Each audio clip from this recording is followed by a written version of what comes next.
നമസ്കാരം. ടിന്നക്കോസിലേക്ക് എല്ലാവർക്കും ഹൃദയം നിറഞ്ഞ സ്വാഗതം. ജീവിതത്തിൽ ചില ദിവസങ്ങളുണ്ട്, നമ്മൾ എത്ര വർഷം കഴിഞ്ഞാലും മറക്കാൻ കഴിയാത്ത ചില ദിവസങ്ങൾ.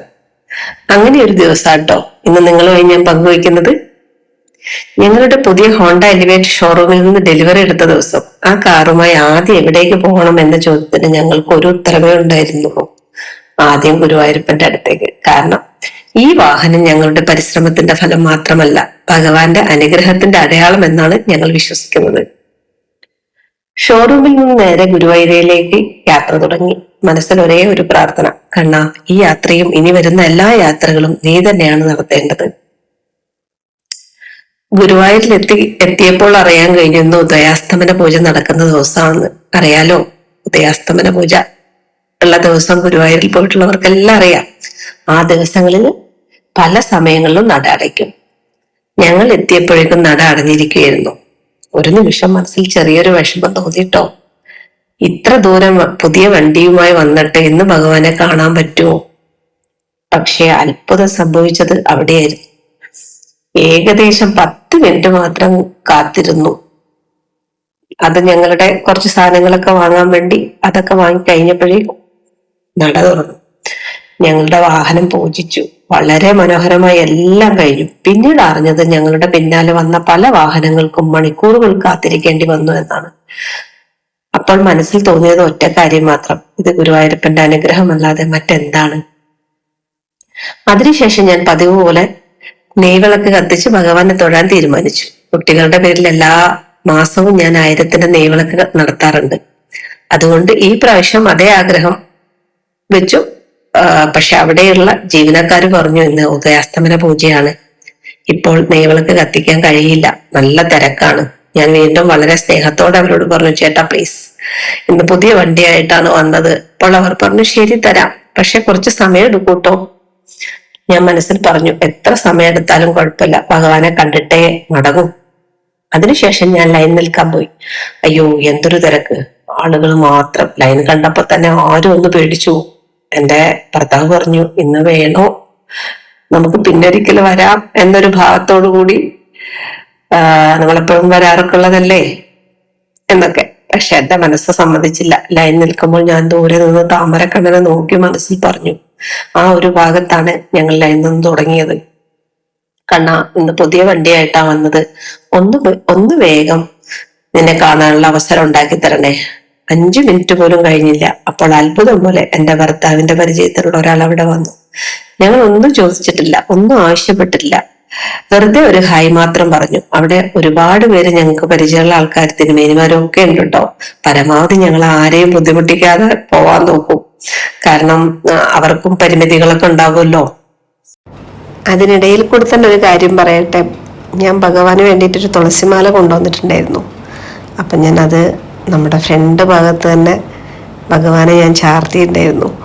അപ്പം അത് ചാർത്തുമ്പം ശരിക്കുണ്ടല്ലോ ഒരു ഫീലിംഗ് ഉണ്ടല്ലോ, ഞാൻ എങ്ങനെ പറഞ്ഞാലും അത് മനസ്സിലാവില്ല, അത് ഫീൽ ചെയ്യാൻ തന്നെ വേണം. ശരിക്കും ആ മാല ഞാൻ ഭഗവാനെ ചാർത്തി ഭഗവാനോട് ഞാൻ പ്രാർത്ഥിച്ചിട്ടുണ്ടായിരുന്നു, ഉള്ളിൽ കയറി തൊഴാൻ ഒരു ഭാഗ്യം തരണേ എന്നുള്ള കാര്യം.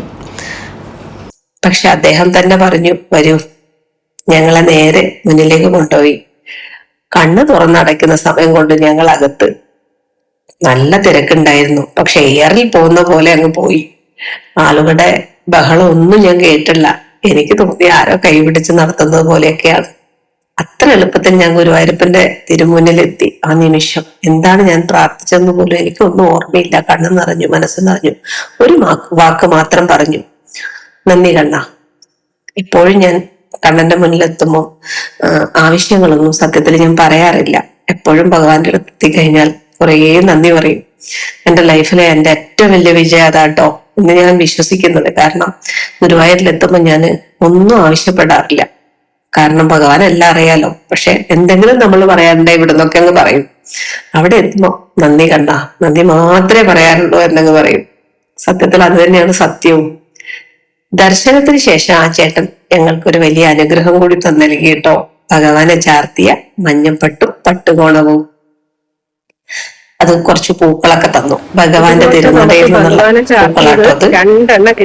എനിക്ക് കിട്ടി, എന്റെ ഭർത്താവിനും കിട്ടി. അതെല്ലാം കയ്യിൽ കിട്ടിയപ്പോൾ പറഞ്ഞറിയിക്കാൻ കഴിയാത്തൊരു സന്തോഷമായിരുന്നു.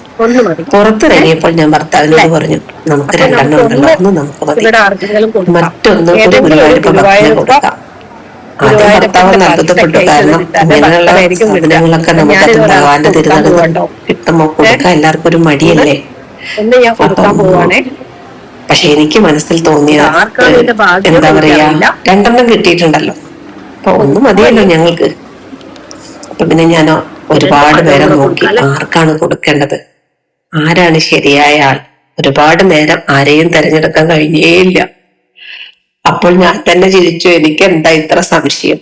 അവസാനം ഒരു അമ്മയെ കണ്ടുട്ടോ. ആ അമ്മയുടെ മുഖം കണ്ട നിമിഷം മനസ്സ് പറഞ്ഞു, ഇതാണ് ശരിയായ. ഞാൻ ആ പ്രസാദം അമ്മയ്ക്ക് കൈമാറി. ഒരു ഐശ്വര്യമുള്ള ഒരു അമ്മയായിരുന്നു കേട്ടോ. ആ അമ്മയുടെ മുഖത്തൊരു സന്തോഷം, കണ്ണിലെ തിളക്കം എന്റെ മനസ്സിൽ ഇപ്പോഴും ഇങ്ങനെ കിടക്കുക. ആ ഒരു പുഞ്ചിരി കണ്ടപ്പോ എനിക്ക് തോന്നി, ഭഗവാന്റെ ആ പ്രസാദം ആ അമ്മയ്ക്ക് കൊടുക്കാൻ എന്നെ ഒരു നിമിത്തമാക്കിയതാണ്. അതിനുശേഷം ഗുരുവായൂരപ്പന്റെ പ്രസാദവും കഴിക്കാൻ ഭാഗ്യം കിട്ടി. പ്രസാദം കഴിച്ച് ശേഷമാണ് ഞങ്ങൾ അവിടുന്ന് തിരിച്ചു പോന്നത്. പക്ഷെ ഞങ്ങളുടെ യാത്ര അവിടെ അവസാനിച്ചില്ല. അവിടുന്ന് നേരെ ഞങ്ങൾ വിഷ്ണുമായ സ്വാമിയുടെ സന്നിധിയിലേക്ക് പോയി. പുതിയ വാഹനം അവിടെയും കാണിച്ചു, അനുഗ്രഹം വാങ്ങി. തിരികെ വീട്ടിലേക്ക് വരുമ്പോൾ ഞങ്ങളുടെ ഫ്ലാറ്റിന് സമീപമുള്ള ദേശദേവതയായ വളർക്കാവ് അമ്മയുടെ മുമ്പിലും വാഹനവും നിർത്തി. അമ്മേ, ഇതാണ് ഞങ്ങളുടെ പുതിയ വാഹനം, നിങ്ങളുടെ അനുഗ്രഹം എന്നും ഉണ്ടാവണം എന്ന് മനസ്സിൽ പ്രാർത്ഥിച്ചു.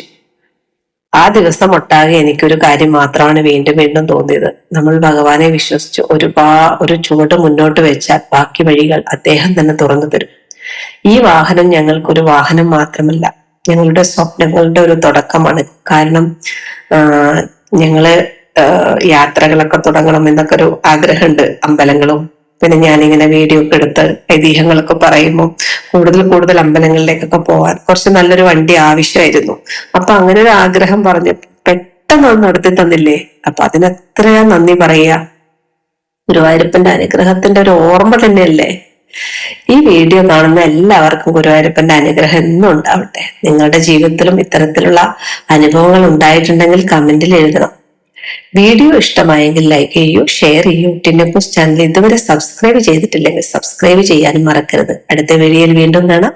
എല്ലാവർക്കും ഗുരുവായൂരപ്പന്റെ അനുഗ്രഹം നേരുന്നു. നന്ദി.